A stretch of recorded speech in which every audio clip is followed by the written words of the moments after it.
Good day, welcome back again to CHUMEZH Farms. I'm here just to support CHUMEZH Farms Seedlings.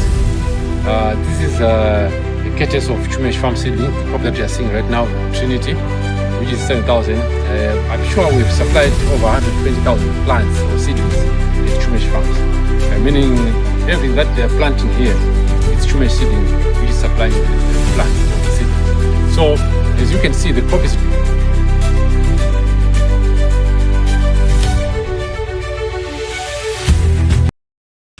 Dumelang and hello everybody. I am here at CHUMEZH Farm once again, and today I bring you the tips and tricks of growing the seedlings. So, say, can you please introduce yourself? Hello good people, my name is Lambert Osho and I'm the manager from the horticulture department at CHUMEZH Farms here. Thank you. Thank you very much. And we are all going to help you through with the knowledge of knowing how you can grow the seedlings. I would like to hand over to you, Say. Hello farmers, my name is Augustine Maseura from CHUMEZH Farm. I'm the agronomist. I'm also the man leading on the nursery production. And today we are here at CHUMEZH Farms. I just want to share some growing nuggets on the horticulture course, but today I'll touch on cabbage and tomatoes.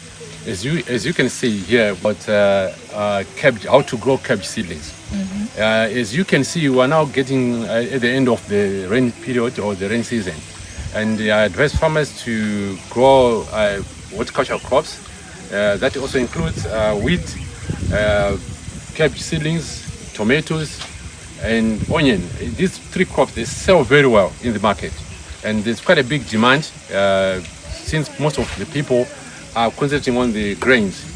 Especially starting from January to June, that's when we get a high demand of vegetable seedlings, meaning the leaf vegetable. That also includes cabbage and tomatoes. And how do you grow tomatoes? First of all, you need to select a very good land. Select your land and plow it, disc plow it, and after plowing you disc the land. Okay. After that, then you make your ridges. But the most important thing above all is to make sure you test your soils. Okay. Yeah, before you do anything, you must do the soil analysis, full soil analysis. Okay. That includes taking soil samples to the lab. All right, We've got different laboratories in Zimbabwe. You can take it to anywhere. Just to mention a few, we've got ZFC lab, we've got Agri Bio lab, we've got Kutsaga labs, we've got well, just a few. Then you must know where you are going, because it's difficult to move into a dark. You must know where you are going. So once you get your results, you know which fertilizer to apply, especially the compound fertilizer, the lime. They work hand in hand, because once your pH is on high, once your pH is high or low, then it affects the growth of the crops.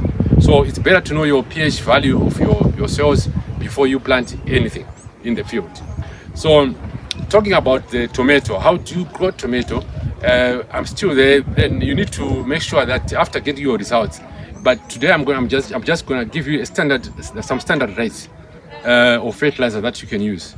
You can use compound C, or compound C is one of the best tomato fertilizer, and even veg fat is also good. Then tobacco fat is also good, and also there is a double blend on the compound C. It's also good.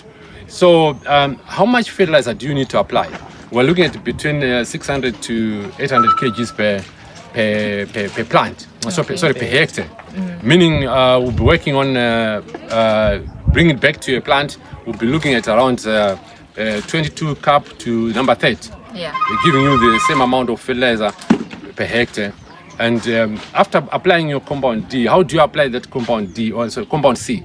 You need to first of all make up the ridges.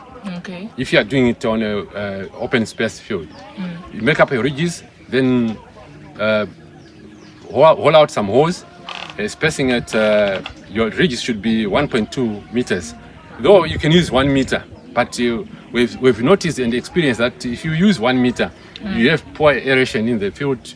Also, that will also cause some challenges on the fungal infection on your crop. So 1.2, it gives you enough aeration. And number 2, you need to know your spacing of how do you space your plants between plants. You space them at 30 centimeters apart, which is that's the lowest. No, you don't go beyond that. Yeah, from 30 to 50 centimeters apart between plants. So at the end, that will give you a plant population of about 18 to 25,000 plants per hectare.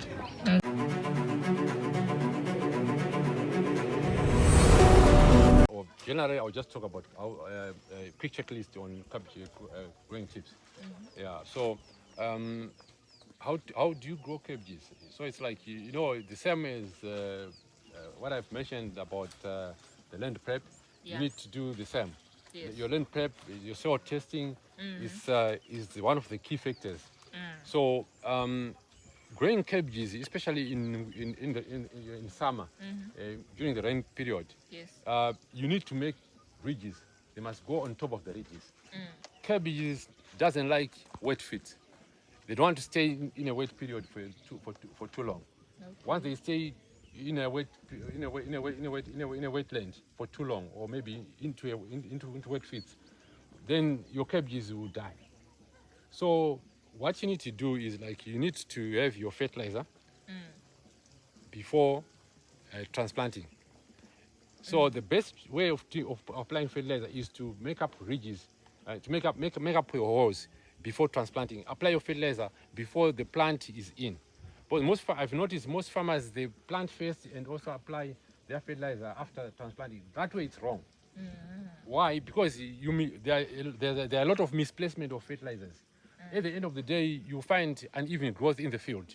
At the end, they will end up blaming the seed supplier, saying, that crop or that seed doesn't work.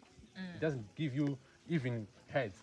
So the best thing is to make your hole, apply your fertilizer. Your hole must be at least 10 to 15 centimeters deep, so that you apply your fertilizer in that hole.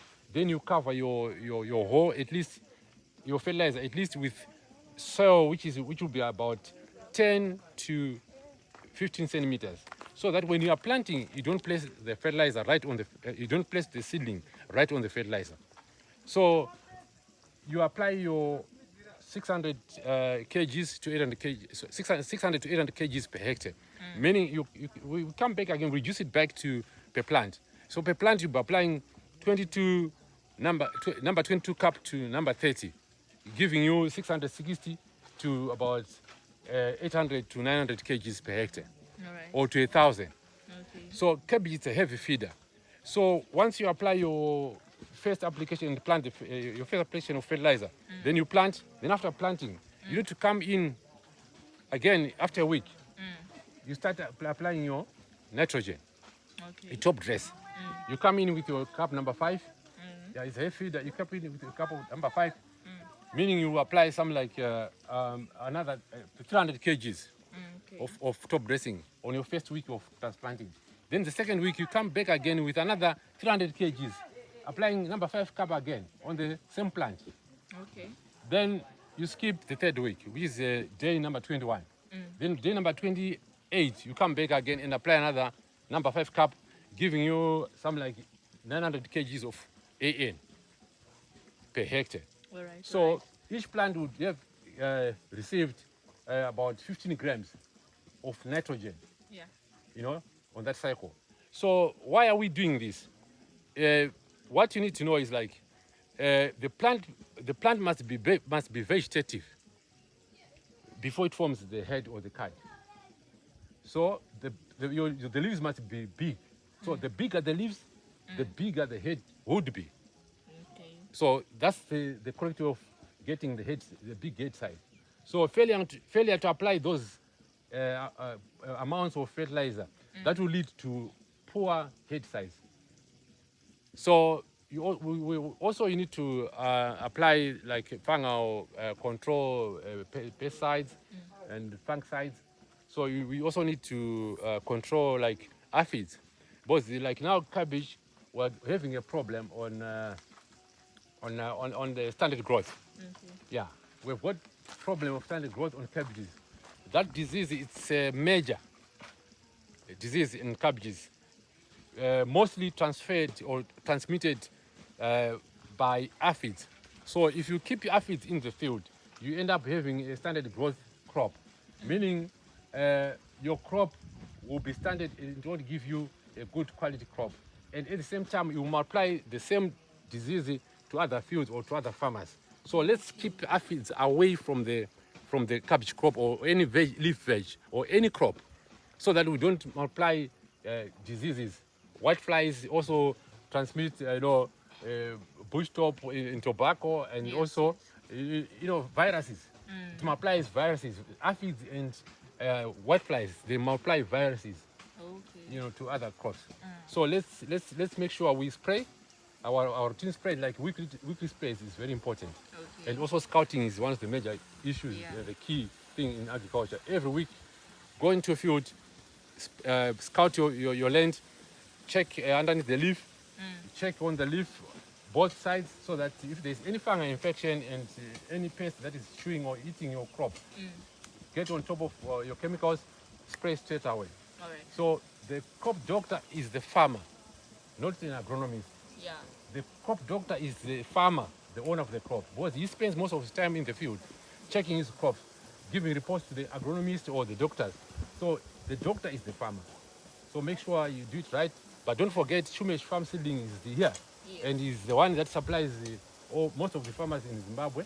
And looking at what we are doing, it looks like we are trying, like in Midlands, we are one of the major and the biggest nursery in the Midlands. And in Zimbabwe, I think you are close to number 2 or number 3.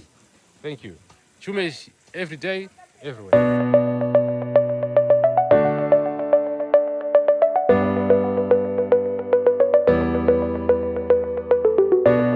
Start with the pesticides. I'll just mention a few. Yeah. Though there's quite a number of different in the market, but I'll just mention the common ones. So we've got I'll start with the major pest that attack cabbage. We've got DBM, diamond black moth, is one of the major. It chews right on the heart, from the heart of the crop.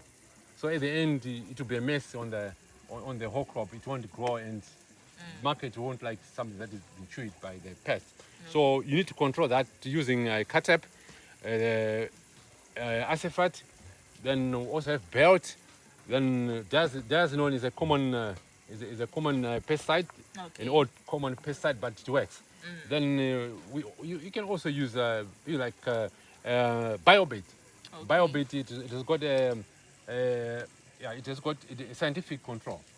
Yeah, once you spray the biobait or dipel, the pest stops eating your crop within an hour. Yeah, it will start killing the pest. Within an hour, the pest will stop eating your thing. So those are a few that I've mentioned. Then we also have on fungicides, there's this black rot. Black rot is one of the major problem in the cabbage production. So what you need to do is like you make sure you spray copper scride, your fungicides like copper scride and mancozeb, and make sure you are not in the field early in the morning. Because once you have once there is TBM, because it's a fungi, it moves with the air. You see, so once your clods come in contact with the crop, where there is black rot, you transfer it to another crop of cabbages. So make sure you are not in the field early in the morning, moving around when there's still dew. So copper scride, mancozeb are the best. All right. Okay, thank you so much, guys. So CHUMEZH Farm is one of the best that provides you nema seedlings akanaka are so healthy.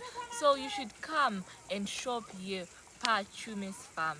Thank you. Thank you so much for watching this video, and I hope that you learned some tips and tricks of growing seedlings. So stay tuned and don't forget to like, share and subscribe this video. See you next time on the next video.